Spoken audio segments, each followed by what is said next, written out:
Bismillahirrahmanirrahim. Alhamdulillahi rabbil alamin wa bihi nasta'in ala umuri dunya waddin. Wassalatu wassalamu ala sayyidil mursalin wa imamil muttaqin sayyidina wa maulana Muhammadin wa ala alihi wa sahbihi ajma'in. Alhamdulillah, segala puji kembali dan selalu terhatur kehadirat Allah yang masih memanjangkan umur dan melimpahkan kesehatan pada kita seberataan, sehingga diperjumpakan lagi di majlis ilmu yang kita selalu berharap, selalu bercita-cita mudah-mudahan kegiatan majlis ilmu ini bujur-bujur membawa kita pada kebaikan-kebaikan dunia dan akhirat. Amin ya rabbal alamin. Melanjutkan penghujung akhir dari kitab Kaifa Takunu Ghaniyan. Wa qalatil hukama'u, berkata para ahli hikmah. Berkata para ahli hikmah, la khaira fi man la yajma'ul mala yasunu bihi irdahu wa yahmi bihi muru'atahu wa yasilu bihi rahimahu. Berkata sebagian ahli hikmah, la khaira, tidak ada kebaikan, fiman la yajma'ul mal, di dalam diri seseorang yang tidak mau mengumpulkan harta. Yasunu bihi irdah, yang dengan harta tersebut dia bisa menjaga kehormatannya, wa yahmi bihi muru'atahu, dan dengan harta tersebut ia bisa menjaga kewibawaannya, wa yasilu bihi rahimahu, dan dengan harta tersebut ia bisa menghubungkan silaturahimnya.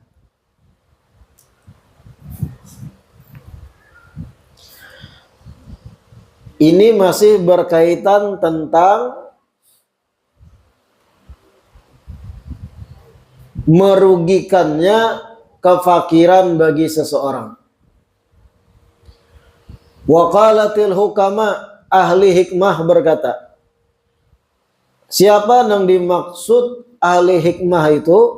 Orang-orang yang bijak, orang-orang yang berpengalaman di dalam menjalani kehidupan di dunia,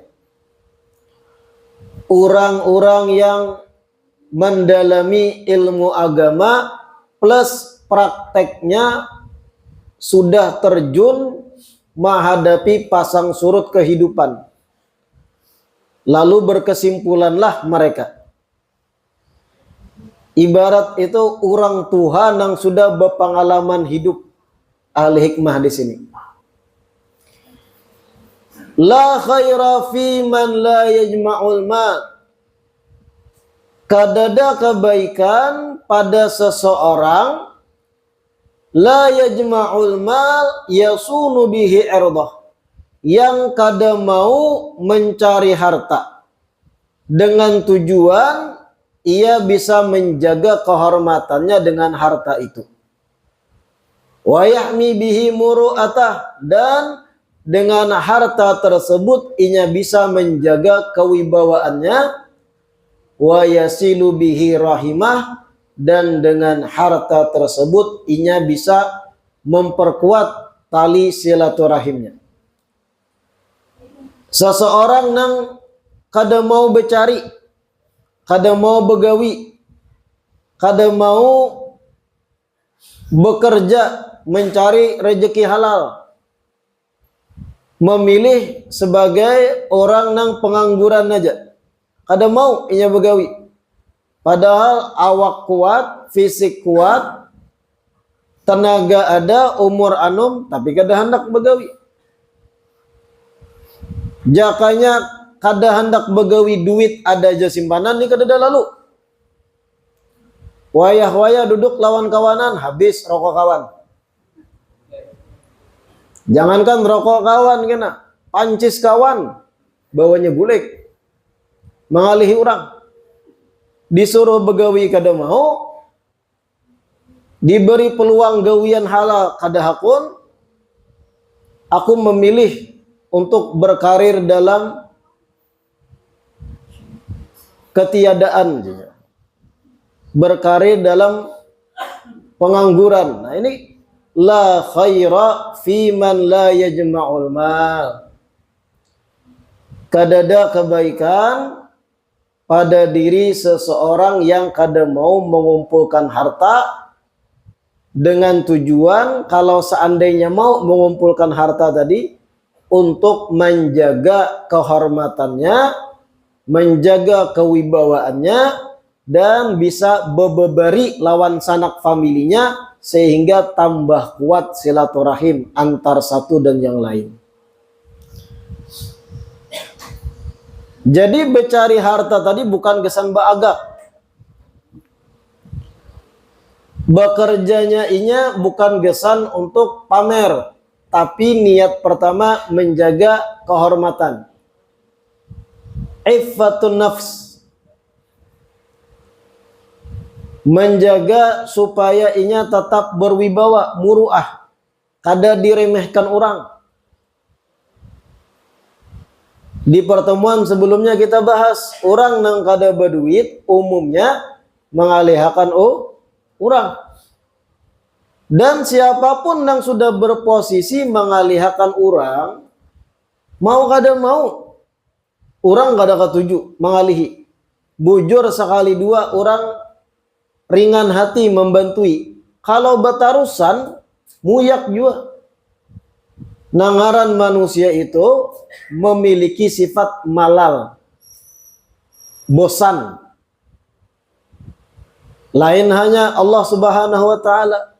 Seorang hamba berbuat dosa, insaf taubat, berbuat dosa pulang, insaf taubat, berbuat dosa pulang, insaf taubat lagi. Dan Allah kada bosan-bosannya menerima taubat hamba semacam itu. Amun manusia ini berisi tabiat sifat alami bosan, muyak, pamuyak. Sekali minta tolong lawan kita, adakah duit? Aku gesan makan hari ini. Ada bagus, masih menyahut. 2-3 hari datang pulang, adakah duit? Kasihani aku, cacing konser di Barut. Ada aja kawan, 2 kali dah. 2-3 hari datang pulang, adakah duit? Habis rabah aku berkendaraan, hendak berobat. Ada berubah nada dah. Tarus muyak kunci orang lawang. Itulah manusia pulang. Pembosan. Orang nang menampaikan hajat kepada harta orang, kehormatannya kada ada hilang. Kada ada nilai di mata orangnya. Bapandir kada ada ngari orang, di tengah masyarakat dikucilkan, mengalihi orang banyak. Kalau inya mau begawi, bekerja, becari, setidaknya kehormatan terjaga. Kewibawaan masih ada. Dan kawa bebantu sanak familinya sehingga memperkuat ikatan silaturahimnya. Wa qala Abdurrahman ibnu Aufin radhiyallahu anhu. Berkata Sayyidina Abdurrahman bin Auf, sahabat Nabi radhiyallahu anhu. Ya habbadal malu asunu bihi irdi wa ataqarrabu bihi ila rabbi. Ya habbadal malu, betapa indahnya seandainya memiliki harta. Asunu bihi irdi, yang dimana dengan harta itu aku bisa menjaga kehormatanku. Wa ataqarrabu bihi ila rabbi, dan aku bisa bertaqarrub, mendekatkan diri kepada Tuhanku dengan harta tersebut. Dalam artian diinfakkan, disedekahkan, digunakan membantu orang lain. Ini sudut pandang seorang sahabat Abdurrahman ibn Auf. Dan beliau ini kalau pian membaca tarikh, membaca sejarah, Sayyidina Abdurrahman bin Auf ini termasuk paling sugihnya sahabat Nabi. Sugih benar. Kenapa jadi begitu? Karena prinsip sidin, dengan harta itu kawa mendekatkan diri kepada Allah. Sekian dinar, ratusan ribu dinar, kawa diberiakan untuk biaya jihad contohnya. Memberi fakir miskin, membantu nang kada mampu. Dan Sayyidina Abdurrahman bin Auf ini ingatakan minal asyarah al-mubasysyirina bil jannah, termasuk 10 sahabat yang dapat jaminan masuk surga dari Nabi dalam sebuah riwayat. Ya habbadal mal asunu bihi irdi, betapa indahnya berisi harta, berisi duit, asunu bihi irdi, yang dengan harta tadi aku bisa menjaga kehormatanku, wa ataqarrabu bihi ila rabbi, dan dengan harta itu pula aku bisa beribadah, mendekatkan diri kepada Tuhanku. Dalam arti disedekahkan, diinfakkan, digunakan untuk mencari ridha Allah hartanya. Namun kita kada menutup mata, ada juga sebahagian sahabat itu yang sengaja memilih hidup dalam kesempitan. Ada yang memang kaya raya sahabat-sahabat Nabi, sugih.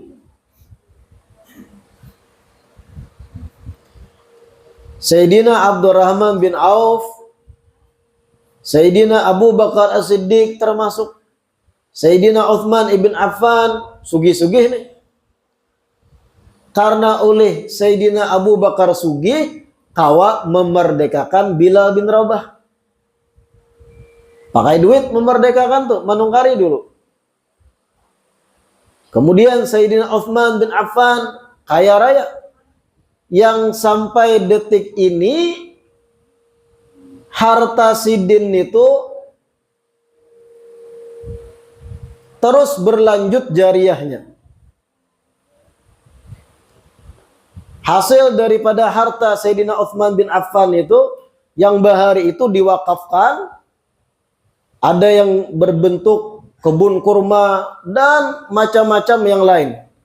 Sampai detik ini dikembangkan, ada bangunan hotel. Yang mana keuntungannya untuk kebaikan umat Islam pula. Luar biasa, ribuan tahun masih bertahan kekayaannya untuk tegaknya syiar agama Islam dan membantu orang banyak. Ada pula sahabat yang memang memilih dalam kesempitan. Khususnya ashabus suffah. Sahabat-sahabat yang guring makannya di masjid, kada bisi kediaman. Termasuk Sayyidina Abu Hurairah di dalamnya. Ada yang memilih hidup di kemah, kada bisi bangunan rumah nang kuat kokoh kemah. Sayyidina Abu Dzar Al-Ghifari contohnya. Mereka memilih hidup dalam kesempitan sengaja karena dalam sudut pandang mereka ini lebih bisa menjaga hati. Lain pulang cara prinsipnya. Intinya masing-masing punya sudut pandang dan barataan, mempunyai dasar dan bujur. Jangan kita Ada seikung sugih benar, kita sambati bah dunia wara gitu, belum tentu. Mentang-mentang seorang kada berduit, nyambati nang sugih. Nang sugih benar juga mahapak lawan nang kada berduit bah. Ikam kada berduit, ikam kada dihormati orang bah. Uyuh lalu gini, umur jatuha, aku anum ja sukses, salah juga. Jangan bersambatan masalah status kekayaan. Contohlah sahabat yang masing-masing punya pandangan dan masing-masing menempuh jalan yang tujuannya sama, menggapai ridha Allah. Wa qala ba'duhum, sebagian ulama menyampaikan, ru'usun ni'am thalathatun. Ru'usun ni'am thalathatun. Puncak-puncak nikmat itu ada 3. Puncaknya nikmat itu 3. Awaluha nikmatul Islam. Yang pertama, nikmat diberi agama Islam. Nikmat menjadi seorang muslim dan muslimah. Allati la tatimmun ni'amu illa biha. Yang dimana nikmat-nikmat selain Islam kada bakalan sempurna kecuali dengan adanya Islam itu sendiri. Wa thaniyatu, yang kedua, al-afiyatul lati la tatibul hayatu illa biha. Nikmat afiyah, kesehatan, keselamatan dari hal yang kada dikehendaki, sehat, selamat, afiyah. Allati la tatibul hayatu illa biha, yang dimana hidup ini kada nyaman kalau kada ada keafiatan.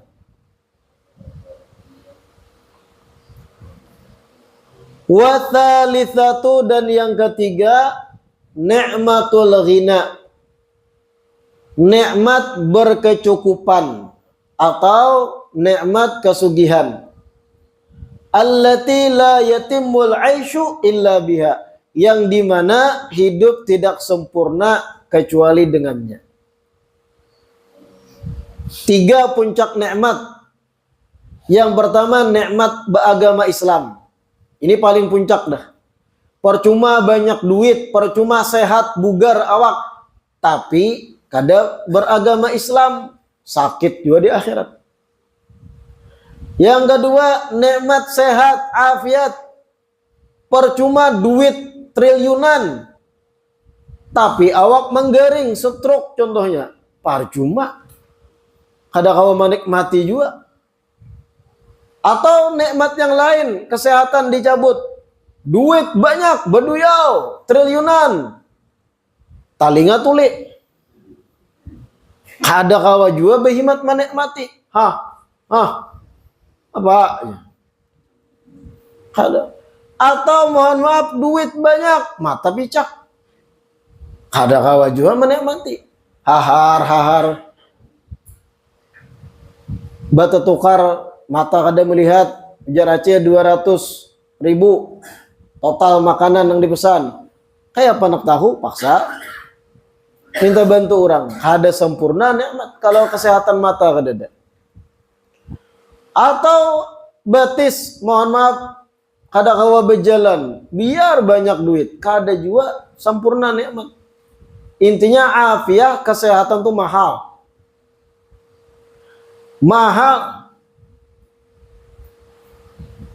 Percuma duit triliunan. Triliun bukan miliar lagi lah, triliunan. Tapi ujar dokter ahli, umur pian seminggu lagi. Hambar hidup. Hambar kada? Pian nih, seandainya disuruh memilih 2 pilihan. Dengarkan bujur-bujur. Pilihan pertama, hidup seadanya tapi meninggal umur 80. Pilihan kedua, berduit triliunan, alahan 9 naga duit pian. Tapi umur 2 bulan. Mati mbahnya. Milih mana pian? Nah di situ aja sudah paham kita nilai sehat itu luar biasa. Memilih panjang umur, tapi gak ada berduit. Tapi panjang umur sehat. Sampai meninggal tuh kada garing. Meninggalnya contohnya jantung plang langsung. Kada sawat menderita. Hadusa 80, 60 pilihannya. Pilihan kedua, duit triliunan, tapi 2 bulan mati. Milih mana pian? Sawat ada nang memilih, ulun milih nang 2 bulan mati, beb. Itu kapala sidin imbah tahangkup tawing. Nyata memilih nang panjang umur, walau kada berduit. Di situ kita sudah kawa menyimpulkan sehat itu mahal. Triliunan kita tinggal demi sehat panjang umur. Makanya pian-pian jangan berhiri lawan orang sugi-sugi, jangan berhiri. Amun pian sehat walafiat, pian tuh lebih mahal kesehatan pian dari kekayaan mereka. Percuma sugi-sugi mangga. Tiap seminggu sekali basuntik wajib. Obat nang kada kawa ditinggalkan, amang kada mampus. Pian kada ada ketergantungan lawan obat, nikmat itu. Paham lah? Makanya puncak nikmat kedua al-afiyah, kesehatan, keafiatan. Wa tsalitsah yang ketiga al-ghina, kecukupan atau kekayaan. Islam sudah, sehat sudah, tapi kalau kada berduit belum sempurna juga. Itu pulang. Islam sudah sehat, sigar benar, alahan pada kuli sehatnya. Tapi gak ada berduit. Ya kurang sempurna juga. Melihat kawanan, kawak makan di nasi padang. Seorang menghadang pembagian nasi kotak hari Jumat. Kada nikmat juga. Makanya ru'usun ni'am thalatha. Puncak nikmat 3. Pertama nikmat Islam, nikmat kesehatan kedua, ketiga nikmat berduit berkecukupan. Nah, mudahan kita berataan dapat hal nang 3 ini. Namun sudah perkara rezeki aminnya nyaring. Nah, ini penutup dari kitab Kaifa Takunu Ghaniyan. Intinya pelajaran penting di penutup dari kitab Kaifa Takunu Ghaniyan, betapa pentingnya kita itu berstatus berisi harta. Bukan berarti lah ini menyuruh kita berhimat mencari dunia, bukan. Bukan berarti di penghujung kitab ini menyuruh kita banting tulang, peras keringat, berhimat mencari dunia, bukan juga. Tapi menyampaikan kepada kita pelajaran penting. Ketika bermasyarakat, hukum sosial itu pedas. Orang berduit dihormati, orang kada berduit lebih-lebih minta kasihani akan dijajak oleh orang lain. Itu pelajaran pentingnya. Bukan berarti setelah mendengari makin berhimat mencari dunia, sembahyang ditinggal, puasa kada puasa, Ramadan, supaya sugih, bebas, supaya dihormati. Bukan kayak itu. Tapi pentingnya kita mempunyai gawian yang sekiranya mencukupi kita, menjaga kehormatan kita, menjaga kewibawaan kita, dan kadang mengalihi orang lain. Baik orang lain tadi keluarga seorang, atau orang lain non keluarga di luar sana. Itu pentingnya. Penting kita berisi harta. Bukan berarti harus berhimat banting tulang. Bahkan berkaitan pentingnya kita berisi harta, Imam Al-Ghazali, Hujjatul Islam, itu di penghujung parak akhir kitab Bidayatul Hidayah, Imam Ghazali itu menyampaikan salah satu kiat-kiat dalam bermuamalat atau bersosial lawan orang sekitaran adalah wala tu'lim ahlaka wa waladaka fadlan an ghairihim miqdara malika. Ujar Imam Al-Ghazali, jangan ikam beritahu istrimu atau anakmu, terlebih lagi orang lain selain keluargamu sendiri, miqdar malika, kadar banyak atau sedikitnya harta yang engkau miliki. Jangan dipadahi bini sorang dan anak sorang kadar harta nang ikam beisi. Jadi Imam Ghazali, harta lah bukan duit. Kalau duit itu bagian dari harta umumnya. Kalau nang di dompet ada dipadahi bini bakal lahyan gitu. Harta nang kita bisi sebagai lakian jangan diberitahu pada istri dan anak. Ujar Imam Ghazali. Lebih lagi orang lain selain anak lawan bini. Apa alasan Imam Ghazali? Fa innahum indra'auhu qalilan hunta alaihim. Karena kalau mereka ikam beritahu kadar harta ikam nang ikam bisi, kalau ternyata sedikit di mata mereka, hunta alaihim, ikam akan hina di mata mereka. Ikam akan dijajak bini dan akan diremehkan anak surang.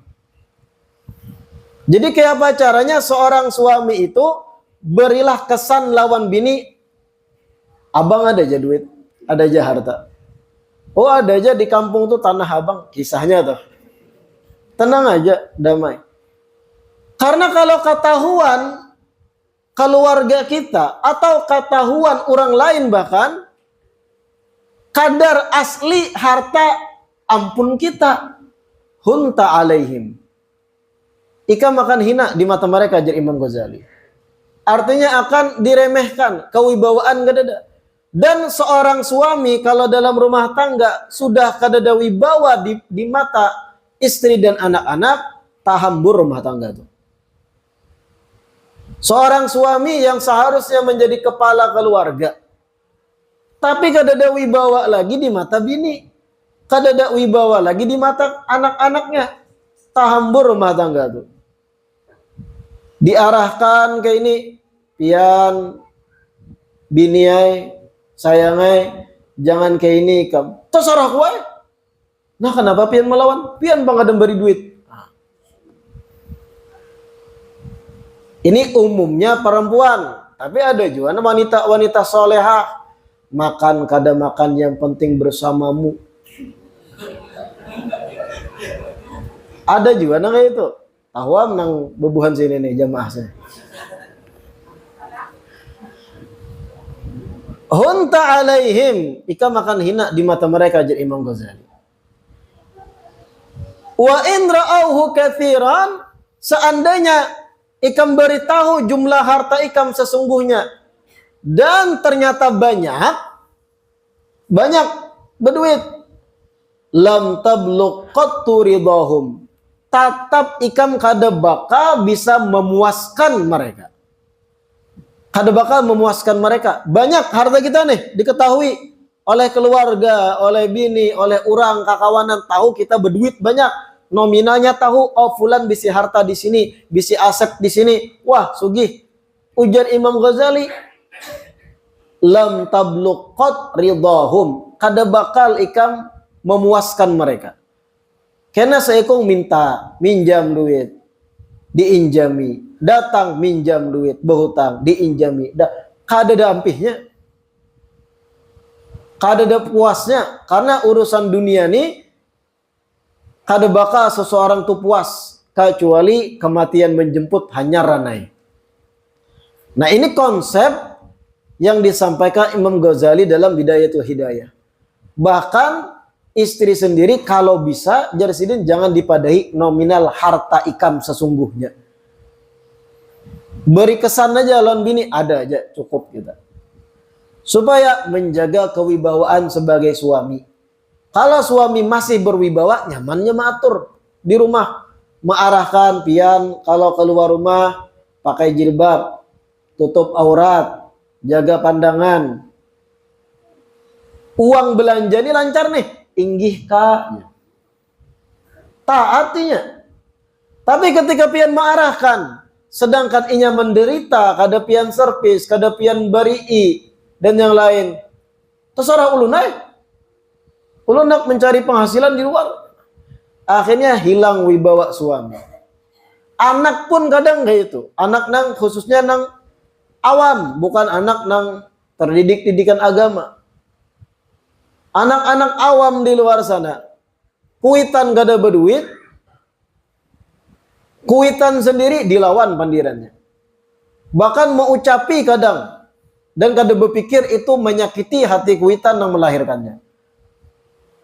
Pian ini kenapa miskin bah? Kawanan ulun tuh nyamannya, abahnya polisi, abahnya pejabat, ditukarakan abahnya kendaraan, hendak ini tukarakan. Pian nih memantap wara contohnya. Ada loh kanakan gitu tuh ada. Itu jaka kawa kuitannya diolah halus pulang, awak anak tuh dibuat kali tuhut. Belikakan.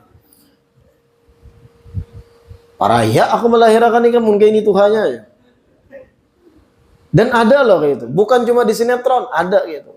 Nang kakanakan kebanyakan bicara min lawan orang-orang lain yang sugih lalu wani menghina kuitannya.